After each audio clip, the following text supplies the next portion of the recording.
ay patuloy namin nararanasan. Kaya sa oras na ito, Diyos, nagpapasalamat kami, Panginoon. Pinapasalamat namin sa iyo, O Diyos, na kami ay iyong natagpuan. Pinapasalamat namin sa iyo, Panginoon,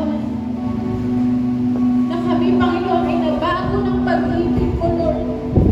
Sapagkat hindi namin kayang magbago, Lord, kung wala ang iyong dakilang pag-ibig sa amin. At sa oras na ito, nais namin, Panginoon, na maranasan ang presensya mo. Nais namin, Panginoon, na matagpuin mo ang bawat isa sa amin, Lord. Ano man ang mga pinagdadaanan ng bawat isa, Lord.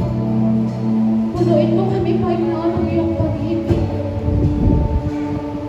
Meron na mga sitwasyon na hindi na namin kaya, Lord. Ang pag-ibig mo lamang, Panginoon, na siyang magpupuno nito. Naniniwala kami, Panginoon, na sa oras na ito ay narito ka.